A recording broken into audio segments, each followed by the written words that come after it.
I will now introduce our speaker for today. All right, she goes by the name Miss Emiliza Ahmad. You guys can call her Miss Emmy, I think. All right, and she will be discussing on how you guys can ace an interview. So as you can see on the left hand side here, Miss Emiliza, she is currently serves as an English language trainer at SHRDC, and she's also the founder and lead trainer at Kudos Malaysia. And on the you can also see that actually Miss Emiliza, she has quite a number of the things that she has done in her career, in terms of English language training, like public speaking, presenting, and things like that. But I only list out only a few of them. So this is not everything. Actually, she has a long list of things that she has done and accomplished. Alright, but currently, a few of them, she is currently the member of Malaysian English Language Teaching Association. She presented at ISEL Malaysia Conference with the title When Sounds Make a Difference. Well, ISEL is actually a short form for International Conference English Language Learning. Alright, and she also provides business communication training. She is a very devoted and dedicated English trainer, public speaker, coaching, and any general English improvement training. All right. So she also has a bachelor degree in TESOL from University of Exeter, England, United Kingdom. All right. So this is just a few of the things, just a little bit of background on Miss Emiliza, of our speaker today. All right, so now I will stop sharing my screen so Miss Emmy can start sharing hers and begin her sharing session. So I'm going to start the presentation with how to ace an interview. So as you know, I've been doing the training and teaching for business communication and on how to write email and how to be able to communicate effectively, verbal, non-verbal, and all those kind of things, and public speaking, presentation skills, and so on. So today we're going to focus more on how to ace an interview. Bear in mind the word ace is being used, so it's not going to be the basic guidelines for the interview. It's going to be more like the interview skills already. I'm assuming that you know the interview skills already by now, the basic ones. So I'm going to focus on the areas that you can actually push more. You can actually improve to be able to impress the interviewer when you attend the interview. So that's why we use the word ace rather than just how to be good at interview or how to attend an interview or interview skills, which is quite common. Okay, right. So the first slides. Normally when you talk about presentations, normally when you talk about interview skills, then you have areas that you need to actually focus on. And for interview skills, as much as other communication skills, we divide into two areas. So we have verbal and the non-verbal. So the verbal one, as you know, when you attend interview, you need to have the good voice projection. So you need to be able to speak clearly, and then you need to have good fillers, which means it's not too fast, it's not too slow, because if it's too slow, then it can cause the interview to be a bit dull and boring. And if it's too fast, the interviewer actually cannot cope with what you are saying. And you have to make sure that your pronunciation is clear as well. So you can't really be using like Manglish in this context. It needs to be standard. I'm not talking about picking up any kind of accent or slang or I don't know, British or American kind of like style of speaking in English. You're more focusing on standard, understandable English that everyone can actually get the message. And then we're talking about the tone as well. So you have to make sure that when you attend the interview, your voice projection, the tone needs to be not monotonous all the time. I need to have like all the increase the tone when you're excited, and then when you're serious, how do you talk to make sure that you catch the interviewer's attention with your excitement, with your interests. You want to describe about your project, or you want to describe about your final year project. You don't want to talk in a dull kind of like tone. So you want to actually make them feel like excited to listen to it. And the feelers here means that words that you use. Some interviewees, they tend to when they're nervous, especially when they're quite kind of like I'm not sure what to say, they have the feelers like all those. So in a good interview skills, we normally teach you how to fill those and with some of the phrases, some of the sentences, or some of the questions. For example, like you know what I mean, okay, did you get it? Am I right? Or do you understand? Those are actually good fillers to show that even though you're nervous, but you are actually like know how to cover it by using the sentences or the words or phrases. And the vocabulary as well needs to be good. Again, when you're talking about your your education background, yourself, your experience, you should know what kind of words that you need to use. It's not something that is actually like out of what that you're used to. It's not like you're from, let's say, electrical background, you're asked to talk about agriculture. You're from like solar background and you're asked to talk about electrical stuff, or you're asked to talk about mechanical stuff. So you know the area quite well. So you need to make sure that the vocabulary is there. And for the non-verbal, again, for interview skills, you know that, okay, the gestures, where to put your hands, how to sit the moment you step in, should you shake hand or not, should you actually like put your hands on the table if it's face-to-face, if it's like online virtual interview, which is like what we are working on, so that you know you're used to it. Then how do you have the camera? You know, you need to have the a slight kind of like space between your head and at the bottom and the side, and how the background's supposed to be. And then would it be like enough space so people can see your hands? Or you know, your eye contact, should you look at the camera all the time? Or do you have, you know, if you're a bit nervous, you need to have a piece of paper. Where should you put it so that it looks as if that you are talking to the interviewer? Your physical appearance, you know it, how to dress up. You know, do you need to wear like trousers? Or for ladies, do you need to wear like trousers or skirts or baju kurung? And then how do you have your shoes? You know, do you need to have all covered shoes? And your socks as well, would it be like colorful, or does it need to be black color, same with the shoes, or white color? And then if you have long sleeve shirts and you want to put the like jacket or coat on, you need to have the rules that the sleeve needs to be seen a tiny bit, not really like you know, all covered. So the length need to be nice. Or if you have just the shirt, iron it up properly so that there's no creases. And the tie as well, does it like mix well with the trousers, with the shirts? And your hair, does it need to be like, you know, put a little bit of gel or wax? Or for the ladies, should you know, tie your hair properly, or you know, the length of your hair, and even the accessories, all those kind of things. So you kind of like need to know all those, you know, the colors, how many kind of like color themes that you need to have. If you choose pastel on that day, I advise, I mean, I personally would think that not more than the combination of 3 different colors, rather than, you know, like too many. So the reason I put 3, because some ladies, especially Malay ladies, you wear scarf as well. So you know, you don't want the scarf to be the same tone with your shirt and your trousers. So you might have like colorful a bit, but the colorful or the designs, or even printed, you have to make sure that they are not really like too busy. So it's just nice with the shirts and with the trousers, or with your skirt or baju kurung as well. So that's why I chose 3 colors. So if let's say you have black trousers, and then your shirt's going to be like maybe pastel cream or salmon color, or even pink, and then your tie needs to be a little bit like pink and a touch of maybe dark color blue, or dark blue, or black if you want it to be. And then your hair needs to be nicely kind of like combed. That's for the guy.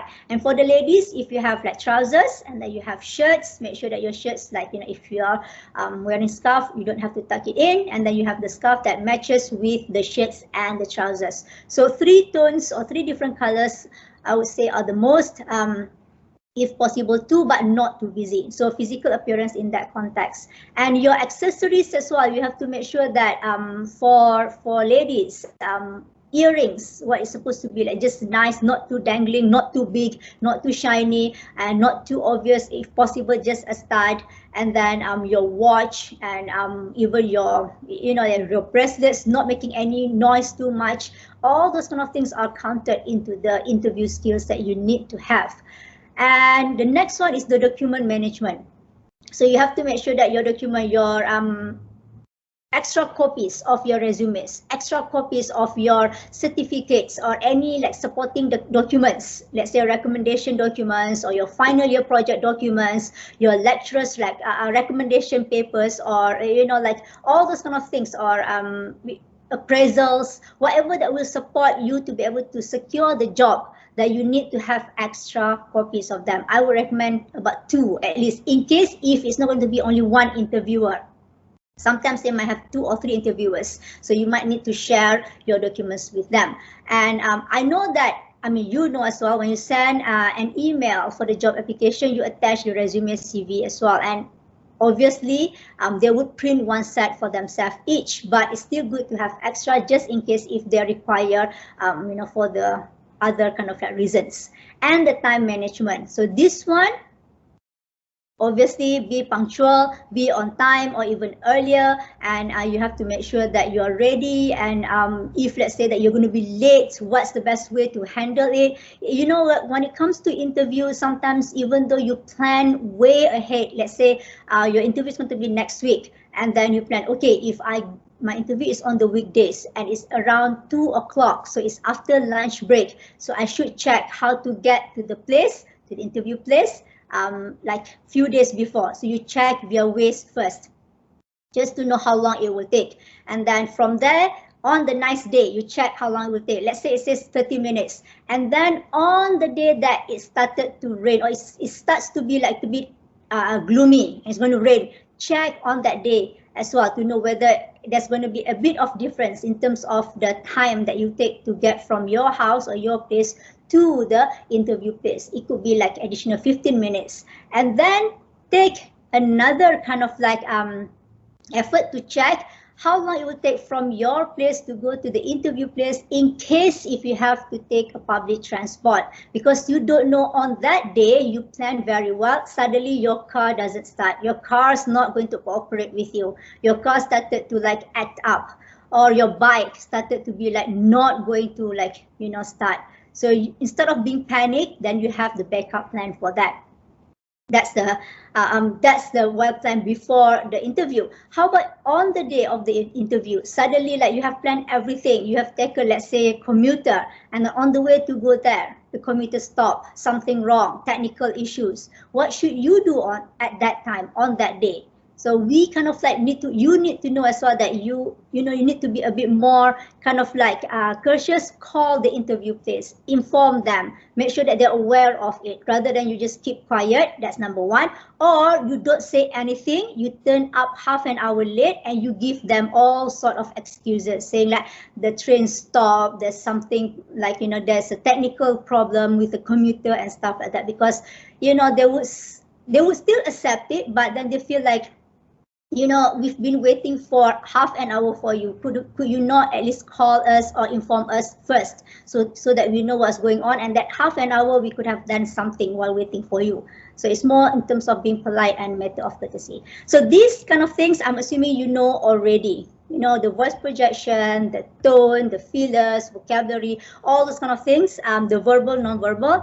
But for today, I'm just going to focus on 4 areas, only 4 areas in the interview session that you actually can improve if you know how to answer them. If you know how to give a good response, you will have a higher chance to secure the jobs. Okay, so let's move to the next slide. Okay. Now, as you know, when you attend an interview, it's very famous, or it's very common for the interviewer to ask you, tell me about yourself. Or it'd be like, can you tell me about yourself, or describe yourself, who you are, like, it can be like an icebreaker. They try to make you feel comfortable. So they'll be like, okay, tell me about yourself, or describe yourself, while they're flipping through your resume, reading and checking.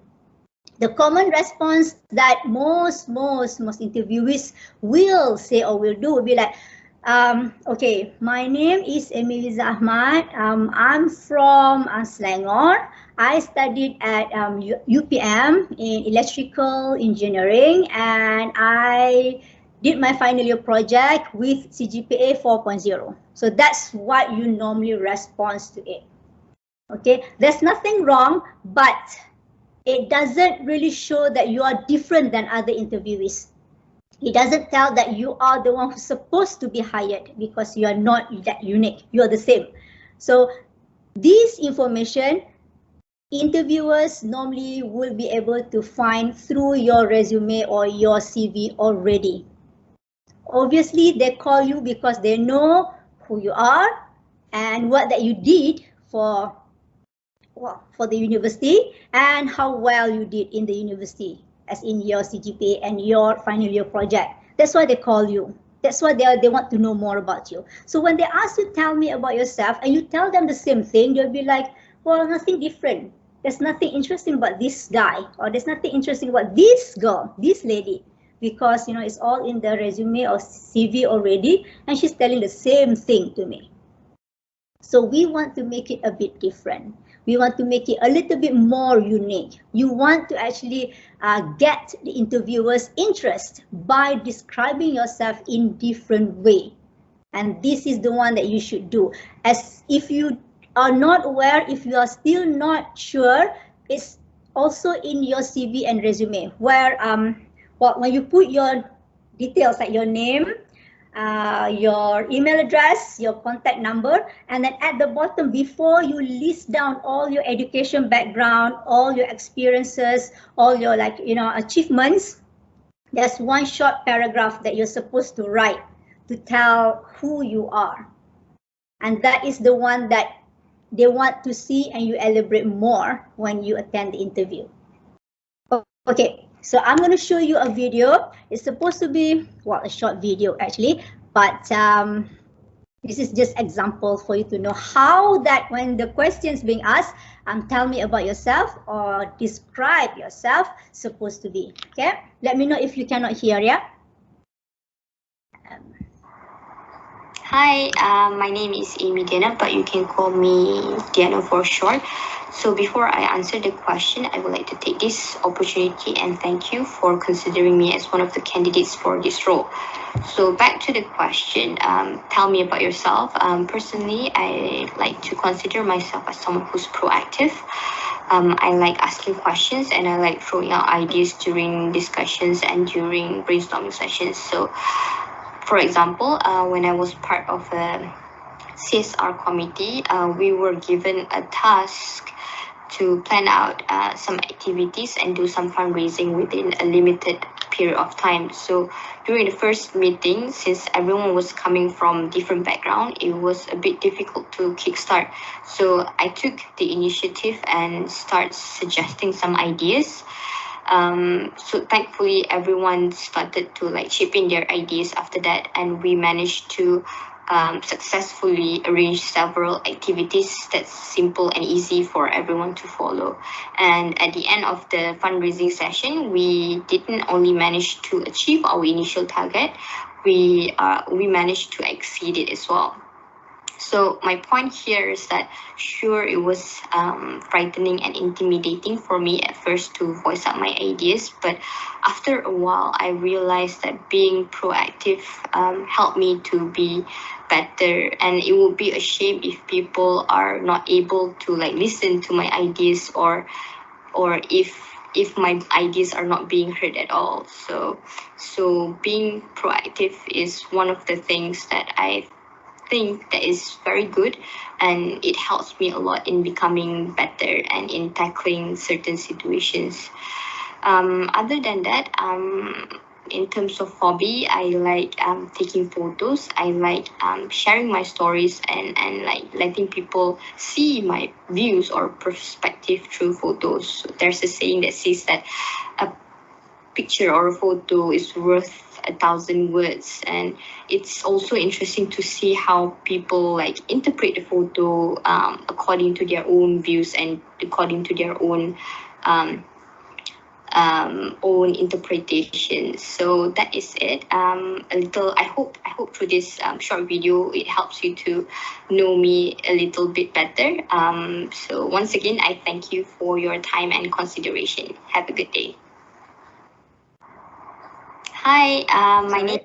Okay, so so that's the video actually that's taken, and we are assuming because again of all these MCOs and like COVID situations, we are assuming that people are slowly getting used with the virtual interviews. So that's why I chose that video, just to give you the idea. If you're asked to attend a virtual interview and you're asked to describe yourself, then that's kind of way of you being able to respond to it. But if it's face to face, then you don't have to say like thank you for taking into consideration for watching my video and stuff like that. So if you notice, the video actually describe the lady, she describes herself as being proactive, and she put the word proactive, and then she explain, or she expand by giving example how to show that she is actually being proactive, by like she attended the meeting, and then everyone was being a bit quiet, and then she started asking questions, as in like she's the icebreaker,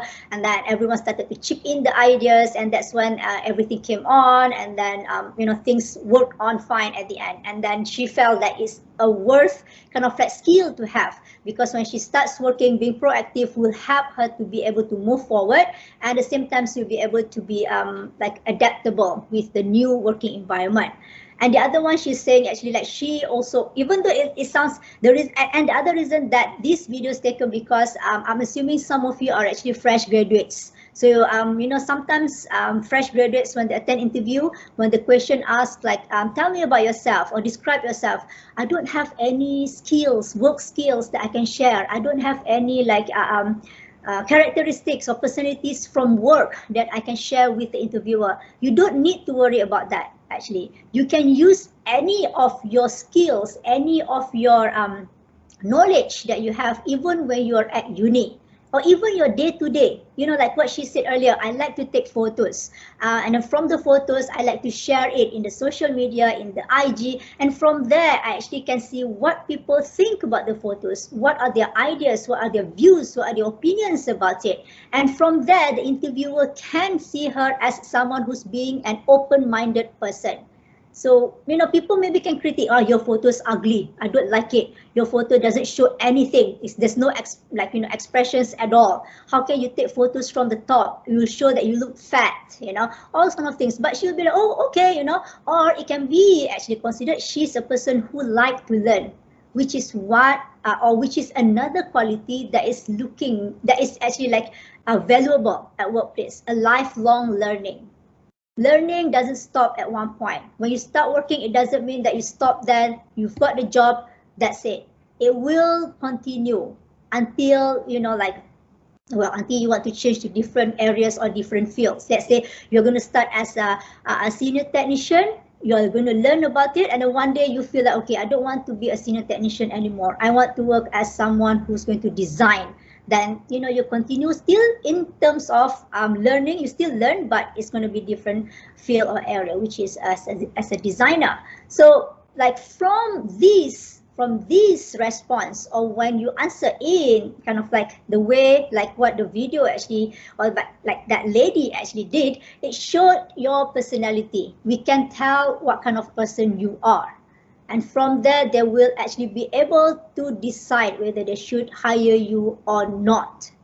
Now, don't be too ambitious. In my slides, I put here, identify 3 adjectives. Adjectives here means words to describe yourself. Proactive, goal-oriented, optimistic, what else? We can put, I'm a lifelong learning kind of person. What else? Meticulous, or organized. All those, if you want to make it a little bit more kind of like sounds a little bit more kind of big, then you can use the word like goal oriented, or you can just use a simple word like a team player. I believe like 2 heads better than 1 when it comes to do work. I do kind of like sometimes think it's good to work all by myself, individual, because I can just decide and choose when to work, where to work, and then how to do the work. But then when I am required to work as a team, which is what I prefer more than individual, I'm all for it. I find that when you work in team, organized needs to be there, and I find that everyone will need to take part, and all the ideas sometimes I've never thought of will come in, will pour in, and that helps me to learn more. And those are the things that will help the interviewer again to see you as who you are. So find 3 words. I would say maximum 3 words. Don't put more than that, because that will show that you are bragging, you are showing off, you are actually like big-headed. That's what people say. But don't put lesser than 2, because when you put 2, then people think that, I know in our culture being humble is appreciated, but you need to value yourself. You need to see what's your worth of at the company, at workplace. So find 2 at least good qualities. Make sure the qualities that you are good at, you are really good at, is in you already. You cannot avoid it. Whenever you do something, it's there. They are there. So 2 of them minimum, 3 maximum, so that it doesn't look too, like what I said, too much, and you need to still see what kind of person, how worth you are for the company or for yourself too. So 2 at least. Qualities. And this is interesting. I attended one of the webinar last couple of weeks actually about this guy. He's being really active in LinkedIn, and then he said that when the interviewer asks you describe yourself or tell what kind of person you are or who you are, you should say, or in your resume as well, you should say that I'm good with Excel, I'm good with PowerPoint, I'm good with what else, with all the mechanical engineering or all the like technical stuff. The thing is, you can put all those, but imagine if 10 of you, because the job scopes and the job title is the same, they're the same, let's say senior engineer or senior technician, of course the skills in terms of like concrete one will be the same. So they're expecting out of 10, 9 will know how to do Excel, 9 of them will know how to do presentation, 9 of them will know how to do wiring. So you need these personality or characteristics. This is the one that will show you are different than other people. So I actually go against with what he believes. I would say that personalities and your soft skills, your qualities, supposed to be described in terms of like who you are, what kind of person you are, because you know yourself and you should be able to describe it really well. Unless if you don't know who you are, of course you cannot describe. So by now you should know what kind of person you are already. Look back when you did your final year project. Look back when you're asked to do your assignments, or even when you are asked by your lecturer to handle one big project or to handle, let's say, performance, end of the year performance, and you're in charge of it. So look at that situation only. How did you handle it? And from there you could see your qualities. Oh, I could be a leader actually. I could navigate well. I could actually give out the work quite evenly. Everybody's feel like they're all appreciated. Nobody's left out. So from there, then you can describe yourself quite well. Once you have managed to find your qualities, 2 or 3 of them, elaborate on those qualities. So you give examples. If you don't know how to give examples, you can give situation. Like in the video earlier, she gave like situation when I was at uni, or when I was to do this project, and everyone said nobody actually knew what to say. So I took the lunch. I took the step to actually start it first, ask the question, and suddenly everyone's like started to feel comfortable and they all poured out their ideas. So that is the situation. Or if you don't know, you can just say, like, for example, when I was at uni, my lecturer asked me to do the final year project and I actually didn't know how to start.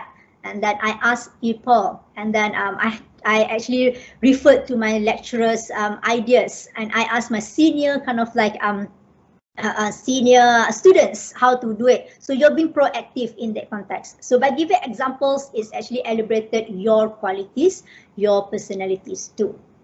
Remember, the main feature for this when it comes to interview or even writing, you have to make it short and simple. You cannot make it too long. So if you say you're proactive, only one situation you give from it. Don't add on.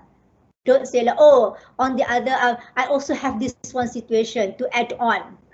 In addition, I've got this kind of flat story as well. No, just one quality, one example. Another quality, another situation or example.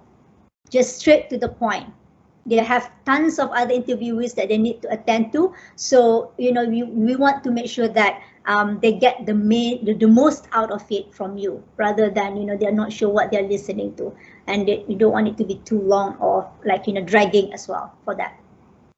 Okay, so that is the first thing that you can ace in the interview skills. When you attend an interview, the first thing that you can ace, tell this interviewer how unique you are. How unique you are in terms of your qualities, in terms of your personalities, not the skills that can be seen in your resume already.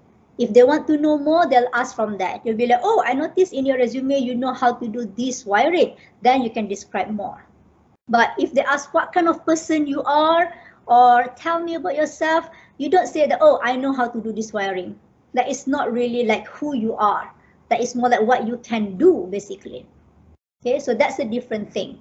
So from today, I don't know how that you have written in your resume and how that you have handled when you attend interviews, but start thinking like what kind of person you are, and choose 2 or 3 qualities that you know you can do it automatically, because the first 6 months, once you are hired, they will look at all those qualities as well. So something that you're quite familiar, you're quite comfortable to work on and apply when you are asked to do project or work.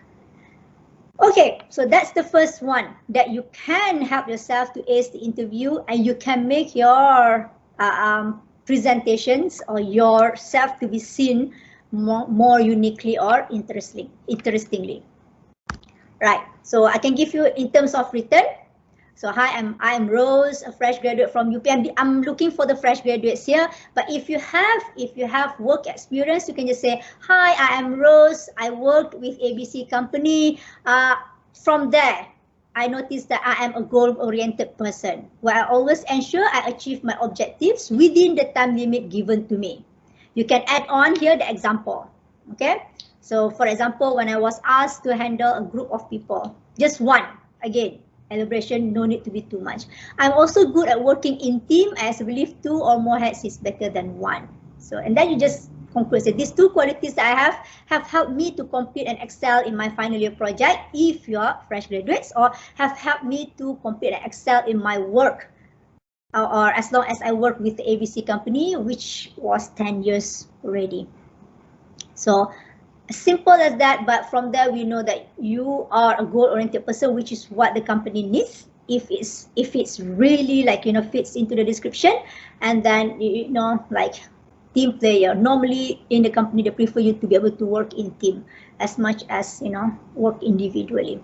So this is the example of, like, you know, in terms of written, but interview verbal is going to be different. So identify the 2 or 3 qualities, and from there, 1 example each. When you attend interview, just stick to those. Don't keep changing. Okay? And if you feel that you might be a bit more nervous, or you might not be able to explain too well, just choose 2. For me, better to choose lesser and you can explain well, rather than you have many but you cannot explain it well, or you cannot give good examples, because that will not convince them to be able to, like, you know, listen to you. Okay. Oh, this is not it. Sorry. Yeah, this is the next one. Okay, so the next 2 areas that I want to share with you how to ace in your interview is actually when the interviewer asks you, tell me what's your strength, or tell me what's your weakness. Now, these 2 questions can be actually, again, to test your personality, to test what kind of person you are, and to know whether you can actually convey the message to convince them to hire you. So we'll go with the strength first, okay? Because the strength is quite easy normally. Now, identify 1 strength that you have. You actually can use your strength from the first one. When the interviewer asks you the question, tell me about yourself. So one of the qualities that you described earlier, if you say proactive, you can say, as you know, I am a proactive person. from the first question itself, when I describe myself, I'm a proactive I'm a proactive person, and I've given you an example, and then you can elaborate more from there. And the project, and then the people chipped in, and they started to feel more comfortable, and from there, then I kind of let them to be able to get the project when kind of as planned, and then I managed to report and all those. So in this area, if you choose one of the answers from tell me about yourself, this is your chance to elaborate more, as in details. But if you want to choose a different one, identify only one, and then again elaborate and give example or situation. It's almost the same like the first one. The key word that makes it different for the strength is the last point, how to improve it in a short or long run. So let's say your strength is you're a team player. You are very good in working in team, and you elaborate, I can say that I'm good at working in team or group work, because when I was at uni during my my second year, I was asked by my lecturer to handle for the end of the year performance. We were asked to do a traditional dance. We had no idea actually what to do, how to do it, let alone what kind of traditional dance. You know, we were not really into the dancing at all. So I had to do a little bit of coordinating in this context. So I asked some of my friends to do a bit of research of the traditional dance. So we had Zapin, we had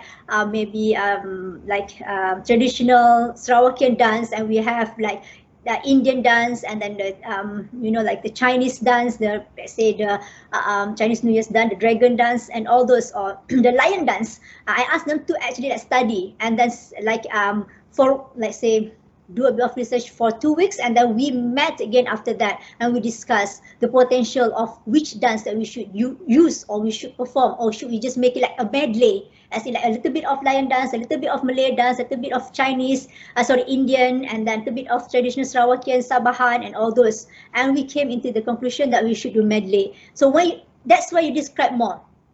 Teamwork. So after that, then how did you work with that one, and how that at the end of the day you managed to do a really good performance for the traditional dance. And you say from there I learned that I couldn't do all those kind of things without my team members, and I felt so good about it because I learned a lot from them too.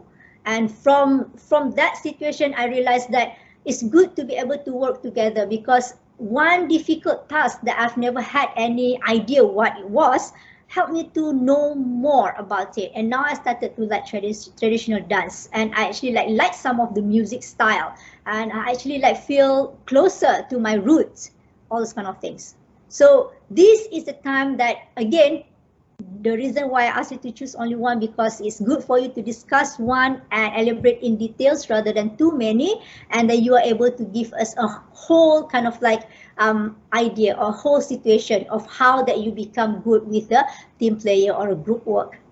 And then from there, then the interviewer will be able to get the idea or the gist, saying, okay, so if she or he works in our company, if we give her a difficult task, she'll be able to actually coordinate it, work it together, rather than, teamwork, that's easy, I'm just going to be a passenger. I'll just sit here, not do anything. And then if they ask me to do something, I'll just take that task, do my work, and then give it to them. Rather than that, then she will take an effort to be part of it, to participate, to actually get through it, to make sure that the project is going to be produced very well. So that is the first one. So identify one strength. Do you want your strength to be part of tell me about yourself, or do you want your strength to be a new one, a different one?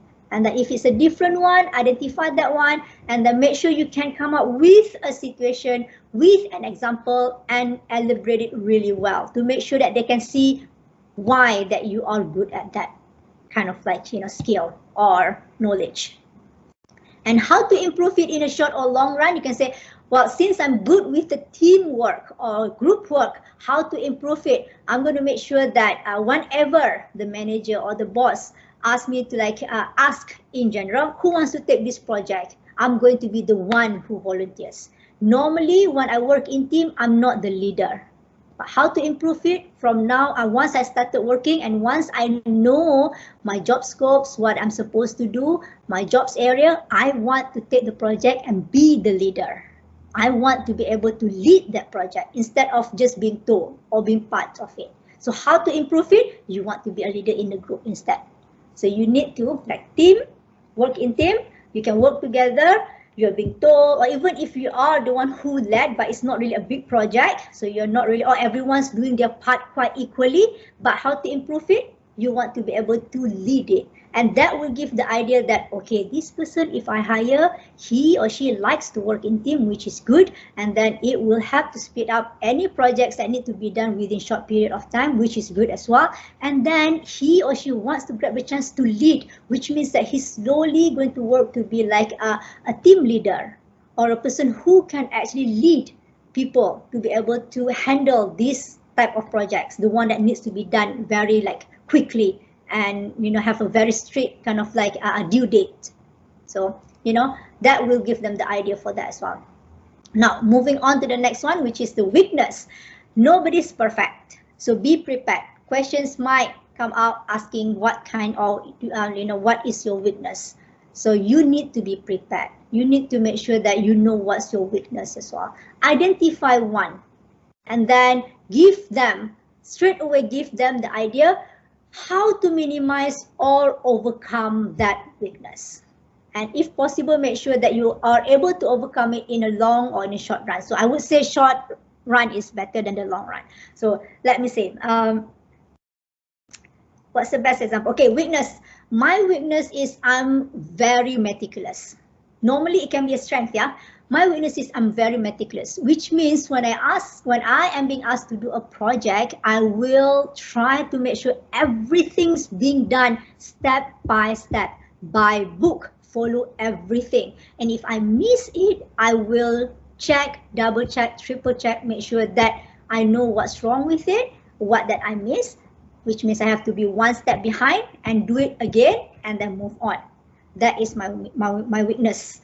At the end of the day, I know that being meticulous, which is a weakness, is not good because I might need to extend my project due date. I might cause other people to be annoyed because they just want to get going with it, but I keep asking them, hang on, hold on, we cannot keep going with this yet because we have missed one step. So people will not be happy with it, and I might not be able to reach the target. That is the weakness of being meticulous, or those are the weaknesses of being meticulous. But I know how to minimize it, or I know how to overcome it. I need to learn how to delegate, and I need to learn to actually start way before the due date. So if let's say the project says it's in 3 months time, I have to make sure that I speed up the first month and delegate. Delegate means make sure that everyone's kind of like have their share rather than don't trust them, and then meeting quite frequently, and then make sure that we don't miss a step. If we miss a step, maybe 1 or 2 persons will have to actually check what's wrong with it. The rest still keep going with the progression rather than put everything on halt and just wait for that particular kind of area to be fixed. So when you give the interviewer how to minimize it, how to overcome it, they can see that, okay, nobody's perfect. Obviously you have your weakness, but you know how to actually overcome it. And if the real situation comes, that you are able to actually handle it rather than, oh, we can't do it. No, I don't know. I'm not sure. We might need to extend it. Sorry, boss, cannot do within 3 months. We have to do it within 4 months. You have to tell our clients, our customer. So that won't be good. So be prepared with one weakness as well. And that weakness will be the one, can be, I would say the good weakness is the one that can be used as your strength actually. And then, make sure you list down how to actually minimize or overcome it so that they know that you are ready to actually, to actually kind of like not make it as something to bring you down, not make it something as an excuse to not be able to move forward with your career or expand your kind of, prospect to be climbing your career ladder and your personal development as well to be able to move forward for that. Okay, so this is the other area. strength and weakness that you can ace in your interview. The first one is tell me about yourself. Really, it will tell how unique you are.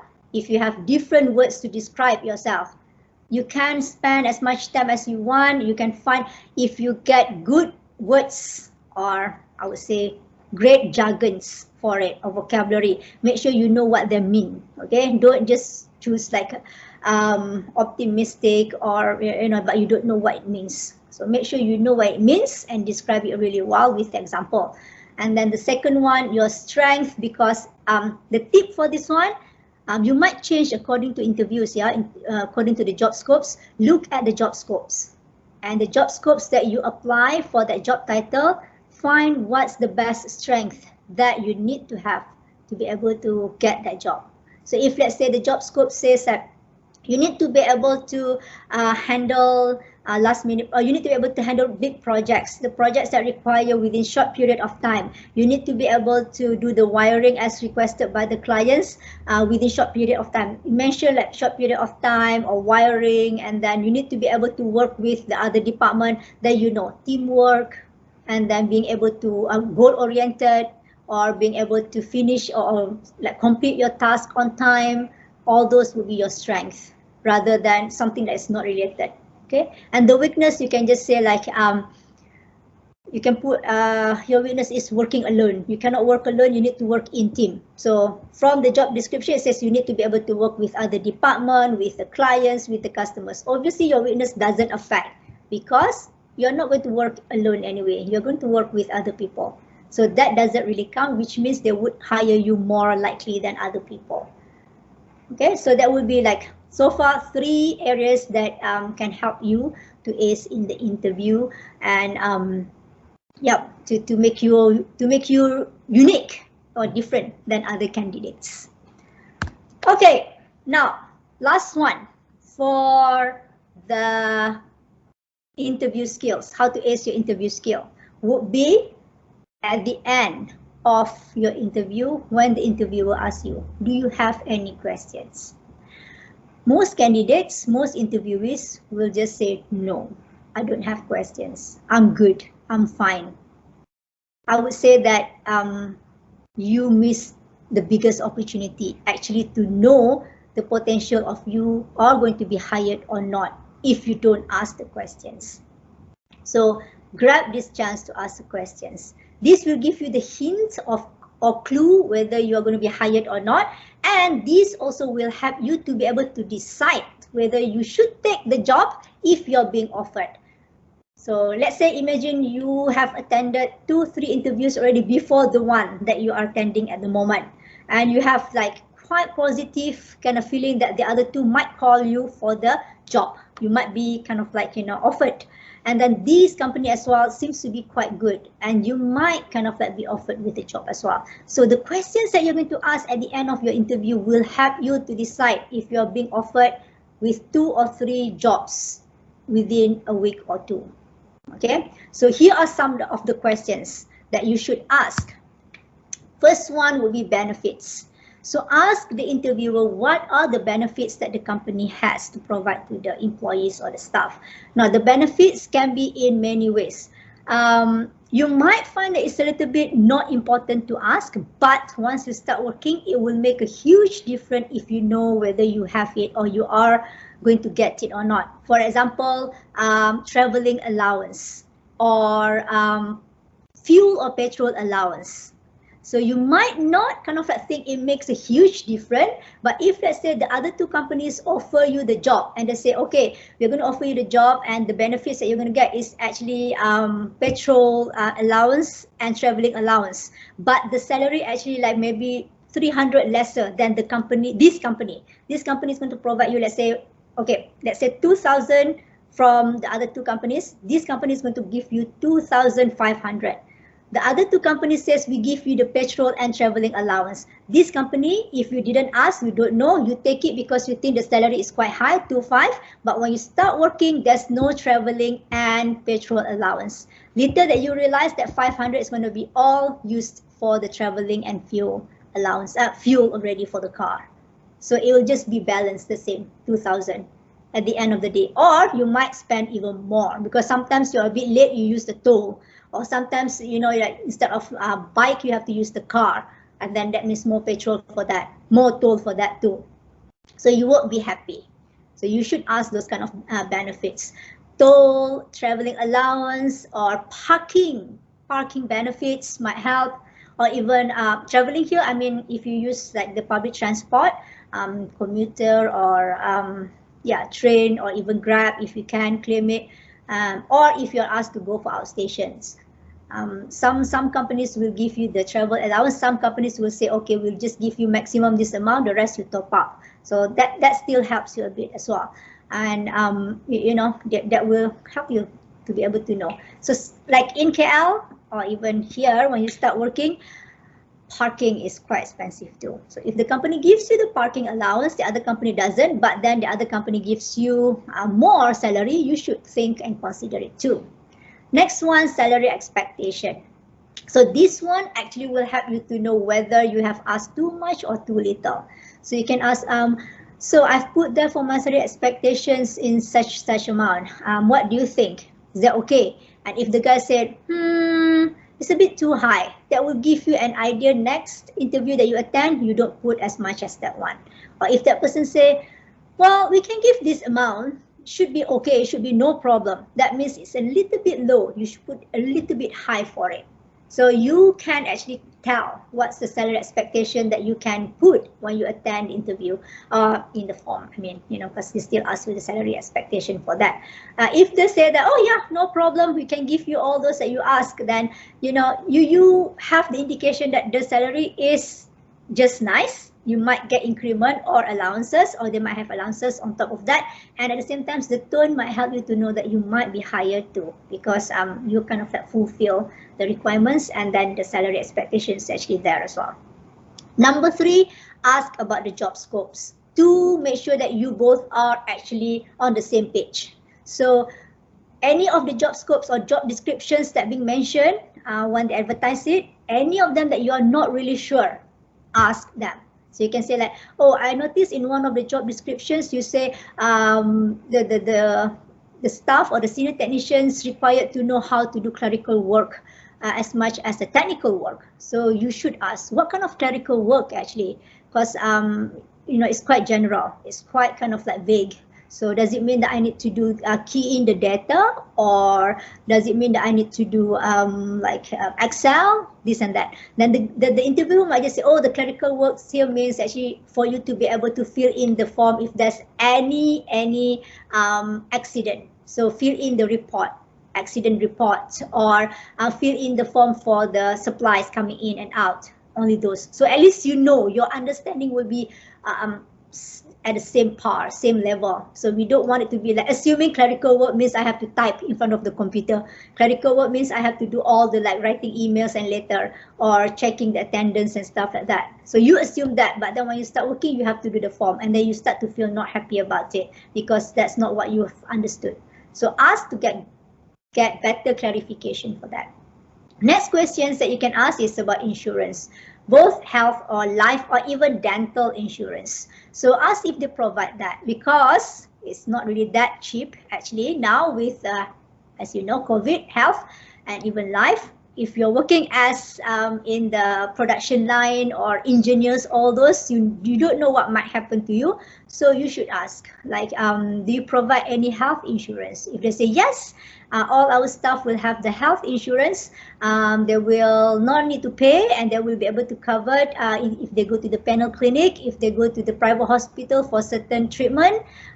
They just need the referral letter from the doctor in the clinic, and then they won't have to pay. So that will be good, because then that means if you don't feel, you know, if you have an accident, you know, all those kind of things that can cost a lot of money, you don't need to worry about paying it. That's number 1. Or you can even ask, how about how about insurance for my family members? Because some companies might provide it. So they might say, oh yeah, you can have insurance for your family, but you need to pay for that. So for your wife and your kids, it needs to be maybe like 100 ringgit per year, and then your kids 50 ringgit each. So if you look at it and you consider like how much that you need to pay if you go to the hospital, maybe it's okay for you to take the insurance from the company.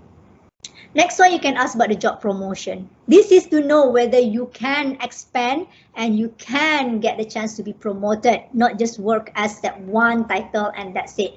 So you can ask, so what's the chance of me to be able to get promotion? Then the interview will have to describe, oh, we have assessment or the like once a year assessment. So we'll talk to the staff, we'll ask what they want, and then we will describe their achievement. We will explain to them what they have done, and then from there they will be given a chance whether to be promoted or not, or if they don't get promotion, then maybe they get increment still, all sort of things. So it's good to know whether you actually, when you start working, is it going to be a job that you can expand your career for a bit, rather than like, oh, I'm just going to be stuck working like that forever or for a few years, because then, you know, there will not be any additional value for you to carry when you go to another company, when you apply to another kind of like job. So we apply for another job. So, you know, you want to be able to learn something and gain something and get something from that company. Before you move on to the next one. If you're happy, at least you know, like, you start from bottom, you move on to the next level. So you know, you should ask for that as well. And the last one is the lifelong learning. I mean, for me, I would say it's a good question to ask, because you know, it's good for you to be able to learn when you are working with that company. So if you ask that, so is there any chance for me to be able to attend any training? Or is there any chance, if let's say I'm good with wiring, but I want to know how to be able to do good PR, you know, to meet people, to be able to explain to them how to do the wiring, then, you know, you can take the training for that. And you can ask. So if you ask them like, can I do all the training or any training that I'm interested to do, then if they say, oh yes, of course, you know, if you want to take the training, just let us know. We are registered with HRTF, we can claim. So just apply, and then we can give you the you know, the grant or the time for you to be able to attend the training or to be able to learn. And ask again as well, like, if I attend the training, will I be like accepted from working, or do I have to take it like part-time? And then the next thing would be like, will it help for me to be able to get increment for my pay, because you have more skills, more kind of like knowledge, and you're able to actually, you know, like bring more value to the company. So that's what we want you to be able to ask for that. Okay, right. So that's me, I would say. And of the talk or presentation. So is there any question? Hi, Miss Amy. My name is Ikwan. We have met previously during, I joined one of the courses under CVD PLC 0.02. Okay. Yeah. So I have a question. Can you give some tips on how to construct answer when the interviewer asks, what is your career aspiration? What is your career? Aspiration. Aspiration. Yes. If the interviewer asks that. Yeah, if the interview asks. Okay. So the first thing that you need to do is you need to know what is your career path.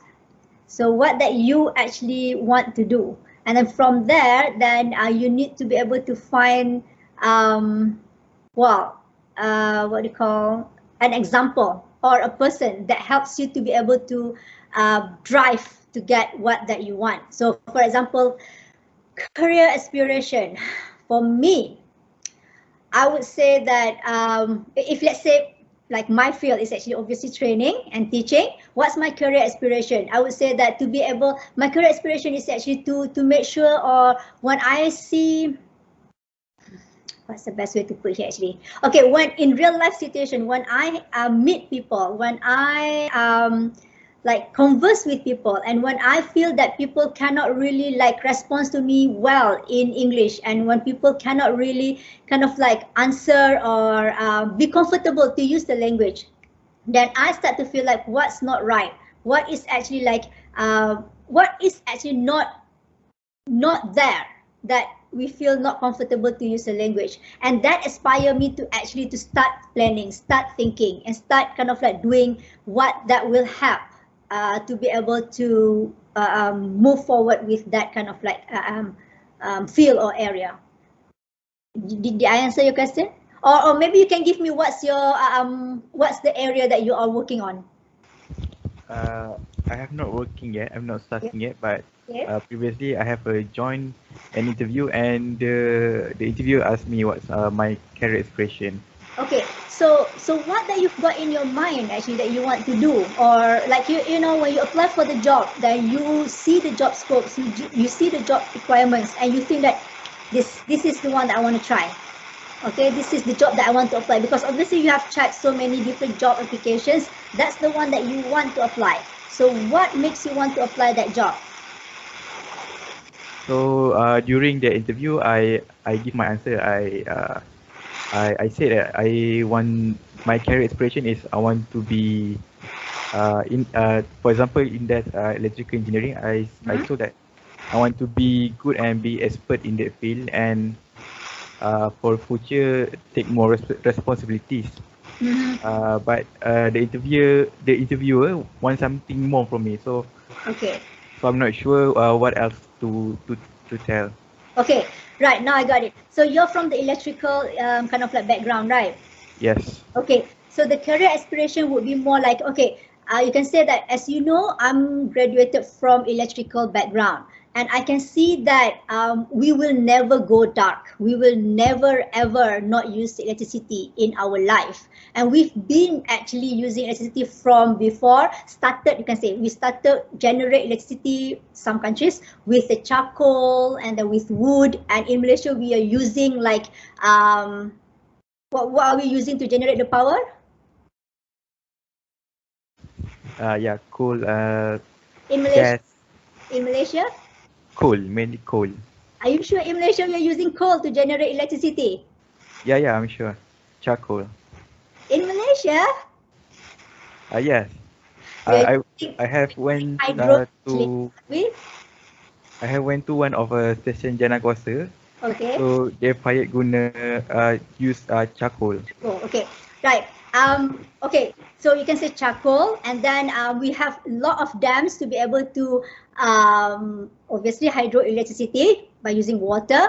But I can see that these are non-renewable energy. These are not going to be there all the time. One day we are going to be out of charcoal. One day we are going to be out of water. Even now we have a lot of water shortages and cuts, right? So what from this situation, it has inspired me. It has actually like encouraged me to explore something new.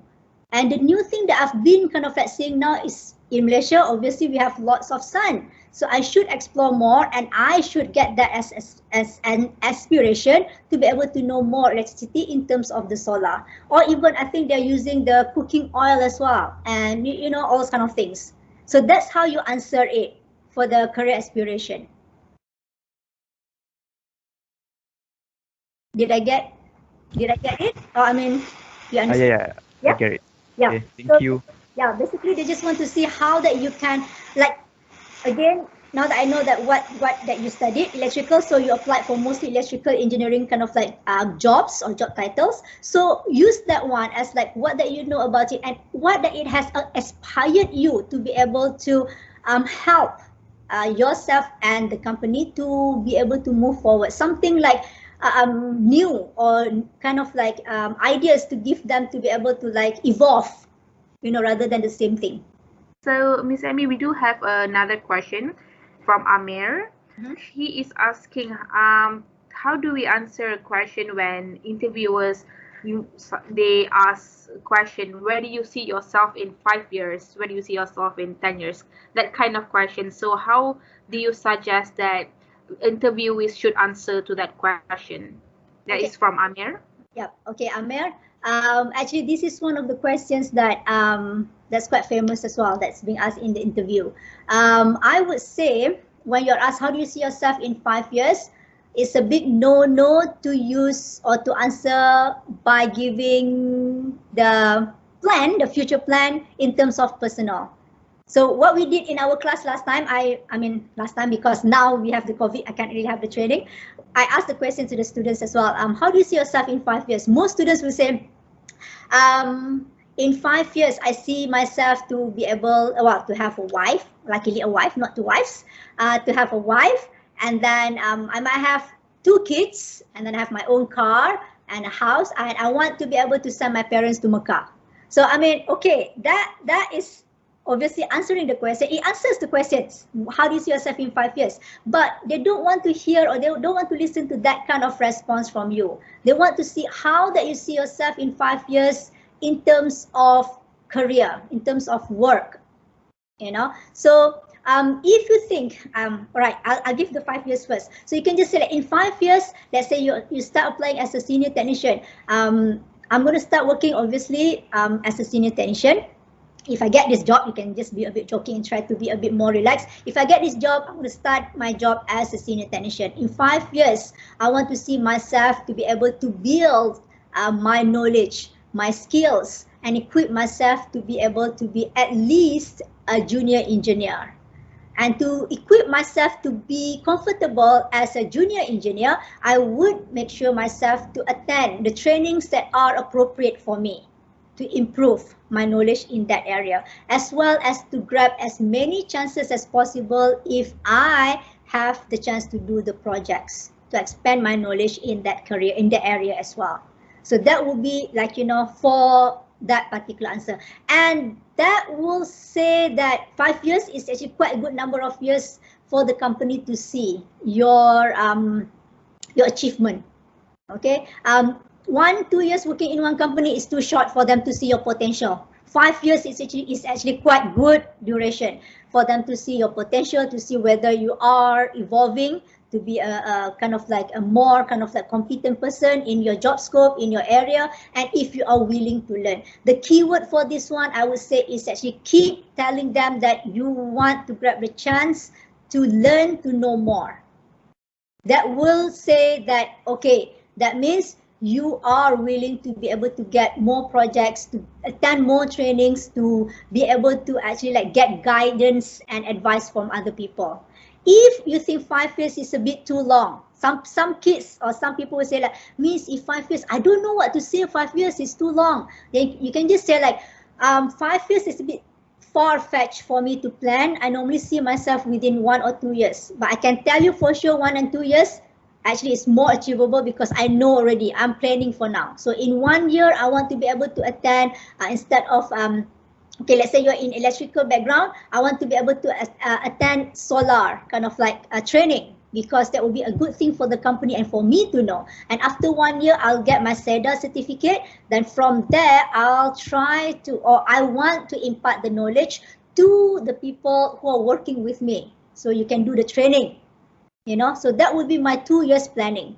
And even though it's just short, they can see already what that you want to do for your career, for your professional development. But do not answer personal.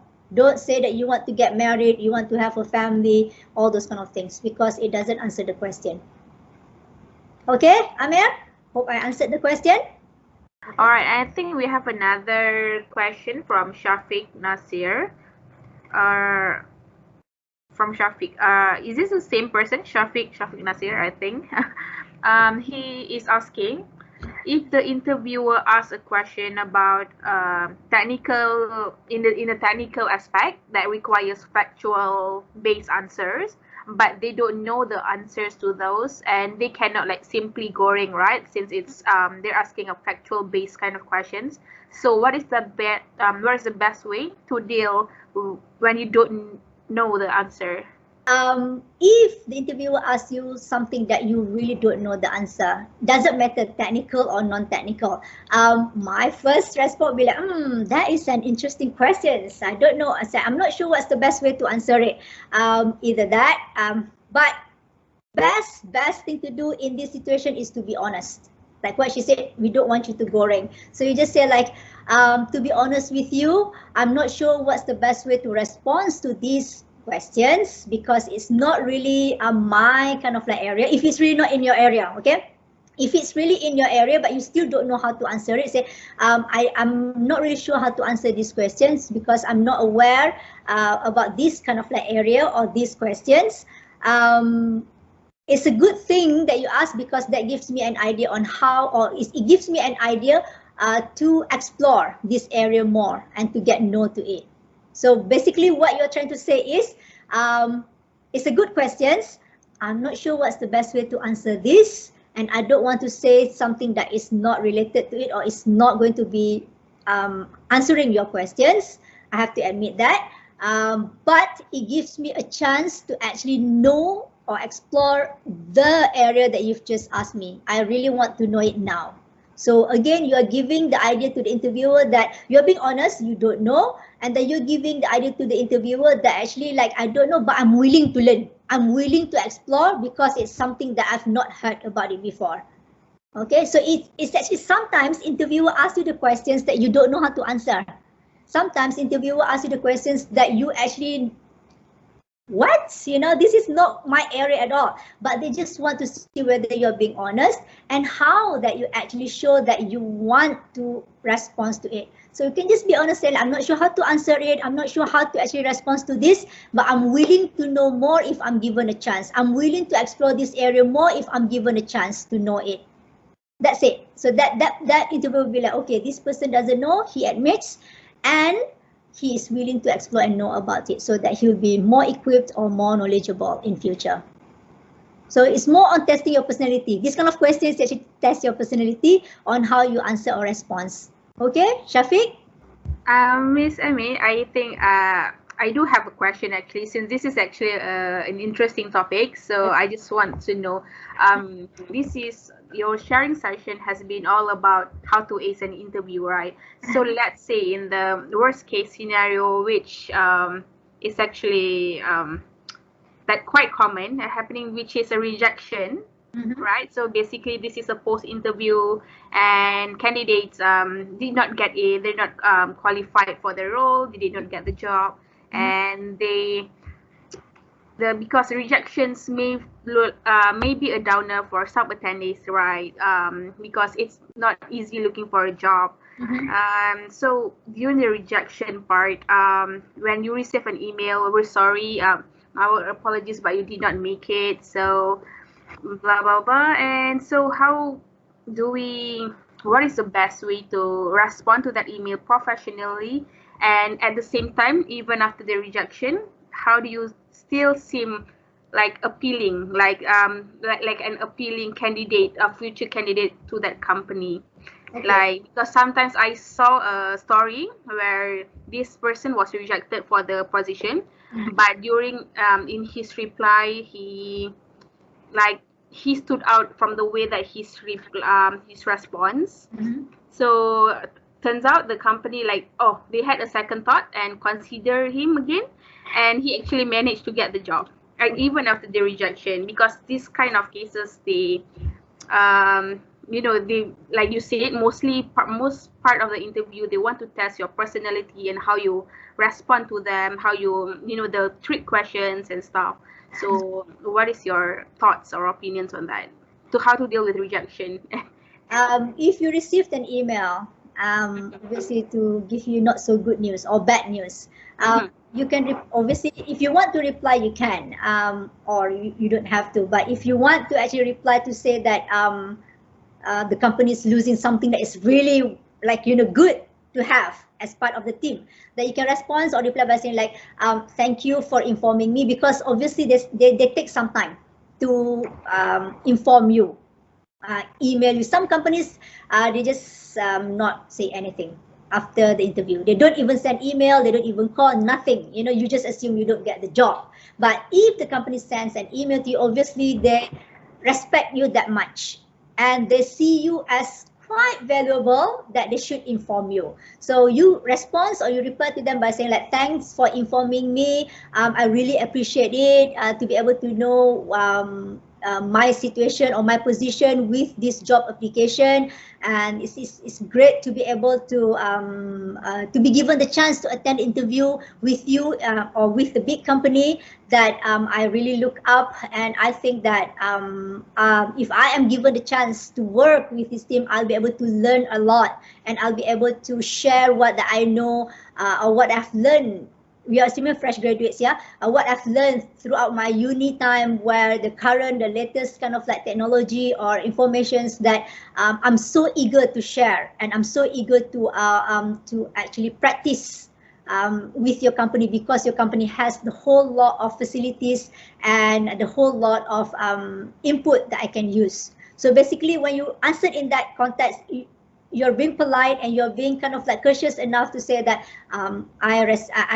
I received your email and thanks for informing me, and I am so like privileged, and I am so kind of like grateful to be given the chance to attend the interview with you and this big company, and with the fact that I know that this company has a whole lot of chances for me to be able to expand my knowledge and shares my my input or my informations that I've learned throughout my years at unis, and I'm really kind of like keen to be able to do that, you know. So basically you're just telling them that you are glad to be called for the interview, and you are actually happy to be a part of the interview session, and you kind of like, what's the best way to say, praise them, compliment them, to say that they are a big company that is a bit ashamed if they don't hire you, because you have all the knowledge and you have all the like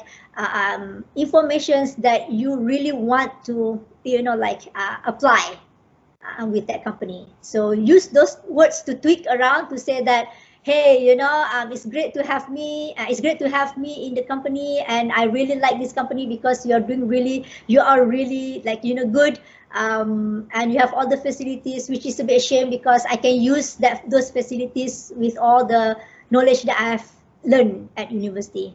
So from there, they'll be like, hey, hang on a minute, what are the things that he has learned that we actually maybe forgot to ask during the interview, or what kind of things that he or she actually like learned at uni is the latest one that may be useful for us, or maybe different. I would say useful, because normally fresh graduates, when they hire you, they're actually like looking for fresher outlook. You're looking for something a bit different, not the typical one. That's what they want, like freshers to come in, and they want to see. So you want them to see like, I am fresh graduates, hence I can bring fresh ideas, new outlook, something different that you big company actually should look at or consider. Thank you so much, Ms. Emi. That was really insightful. Even like for me as well. I mean, we never know what's going to happen in the future, right? So I think that is that's a whole another point of view that we can apply it. All right. Yes. So I think that's the end of the questions for today. Thank you very much to everyone who joined in for today's session. This is our last session actually for TT Sessions 2.0. And I hope you guys find it very informative, very helpful, and valuable. All right. So from SHRDC, we would like to, on behalf of SHRDC, I would like to thank Ms. Emiliza for joining in and being so upbeat and fun during your session. Thank you so much. All right. And we hope this won't be the last session with you. All right. I'm sure there'll be more to come. So everyone, please, if you guys haven't, please like our Facebook page, because everything will be updated there on our available programs and webinars like this. So please be sure to follow if you haven't. All right. Thank you very much once again, and have a good day. Have a good rest. Thank Stay you. safe and stay home.